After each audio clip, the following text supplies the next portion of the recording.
আবু তালেব খাদিজার বাড়িতে চলে গেলেন।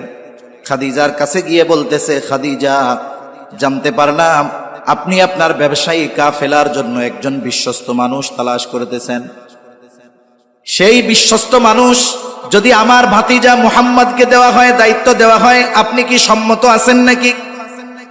খাদিজার চেহারার মধ্যে চিন্তার ছাপ ছিল।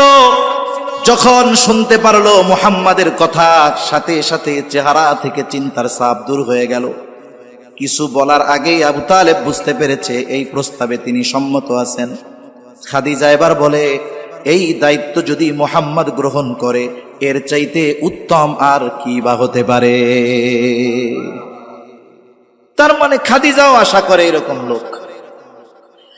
আবু তালেব এবার বলতেছে, তবে সমস্যাটা হলো, আপনি যদি নিজের থেকে মুহাম্মদকে প্রস্তাব দেন, তাহলে সে হয়তো দায়িত্বটা নিতে পারে। খাদিজা তখন কি বললেন? খাদিজা তখন বললেন, আবু তালেব, মুহাম্মদ ব্যতীত আপনি যদি অন্য কারো ব্যাপারে আমাকে এমনটা বলতেন, আমি কশ্চিনকালেও মুহাম্মদ ব্যতীত অন্য কারো কাছে এই ব্যাপারে প্রস্তাব দিতাম না। তাকে প্রস্তাব দিতে আমার কোনো অসুবিধা নেই। এইবার খাদিজা আমার আপনার নবীকে প্রস্তাব দিলেন। আমার আপনার নবী দায়িত্ব গ্রহণ করলেন। কাফেলা রওনা হয়ে গেল। কাফেলার মধ্যে ওই কাফেলার খেদমতের জন্য খাদিজা দায়িত্ব দিয়ে দিল মায়সারাকে, তার গোলাম। মায়সারাকে খাদিজা বলতেন মায়সারা হলো আমার চোখ। এতটা বিশ্বাস তিনি করতেন তাকে। তার মানে মায়সারার দেখা আর আমার দেখা একই, মায়সারার বলা আর আমার বলা একই। মায়সারাকে দায়িত্ব দেওয়া হলো যে সবার প্রতি খেয়াল রাখবা, বিশেষ করে মুহাম্মাদের ব্যাপারে খেয়াল রাখবা। আমার আপনার নবী সিরিয়া চলে গেলেন।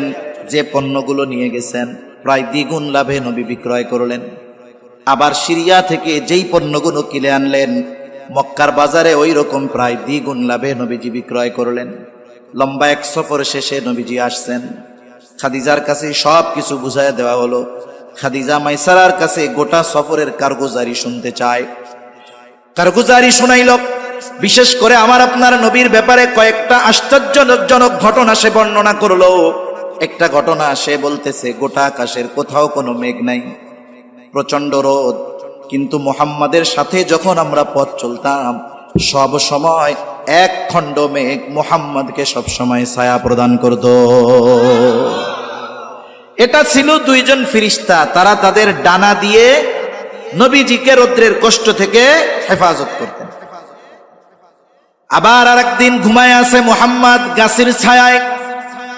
স্বাভাবিকভাবে সূর্য যখন সরে যাবে, গাছের ছায়াও সরে যাবে, এটাই স্বাভাবিক। কিন্তু সূর্য সরে যায়, গাছের ছায়া সরে না। কি ব্যাপার? কাছে গিয়ে দেখি সূর্য সরে গেছে ঠিক, কিন্তু গাছ তার জায়গা থেকে সরে নাই। গাছ বাঁকা হয়ে আমার আপনার নবীকে ছায়া প্রদান করতে থাকে। আর এক জায়গায় নবীজি বিশ্রাম নিচ্ছেন। ওইখানে মায়সারার সাথে একজন পাদ্রীর দেখা হয়ে গেল। পাদ্রী মায়সারার কাছে জিজ্ঞাসা করে, কে ওই যুবক, নাম কি, বংশ কি, বাড়ি কোথায়, বিস্তারিত সব কিছু জানার পর ওই পাদ্রী মায়সারাকে বলতেছে, এই যুবক ভবিষ্যতে হয়তো নবী হবে। এই কথাগুলো যখন খাদিজার কাছে বলা হলো, খাদিজার ওই যে চাচাতো ভাই ওয়ারাকা বিন নাওফেল, ওই সময় তিনি তার কাছে গেছেন। যেই রকম কোন খবর টবর আছে নাকি, তুমি তো বড় আলেম বিজ্ঞ মানুষ। ওয়ারাকা বিন নাওফেল জানায়া দিল, হ্যাঁ, ওই সময় নিকটবর্তী, এমন একজন মহামানবের আবির্ভাবের সময় নিকটবর্তী হচ্ছে। খাদিজাও চিন্তা করতেছে, হয়তো সে হতে পারে সেই মহান ব্যক্তি। এইবার খাদিজা বিবাহ করতে রাজি ছিল না, কিন্তু নবীজির প্রতি তার একটা দুর্বলতা কাজ করা শুরু করলো। বান্ধবীদের মজলিসে খাদিজা বারবার শুধু আমার আপনার নবীর প্রশংসা করে। বান্ধবীরাও বলে, কি ব্যাপার, তুমি শুধু মুহাম্মাদের এত প্রশংসা করো কেন? তোমার কি মুহাম্মাদকে পছন্দ হয় নাকি? যদি পছন্দ হয় তাহলে তাকে তুমি বিবাহের প্রস্তাব দিয়া দাও। ওই সময়টাকে আমরা জাহেলিয়াতের সময় বলি। অথচ দেখেন, ওই সময়ে বিধবা বিবাহ করাকে খারাপ কিছু মনে করা হইত না। বরং এরপরে তো নবীজি বিধবা বিবাহ করার ফজিলতের কথাও নবীজি বলছেন। আবার যদি বয়সে কেউ বড় হতো, কোন নারী বড় হলে বয়সে বড় হলে তাকে বিবাহ করাটাও খারাপ কিছু মনে করা হতো না। কিন্তু এই সমাজে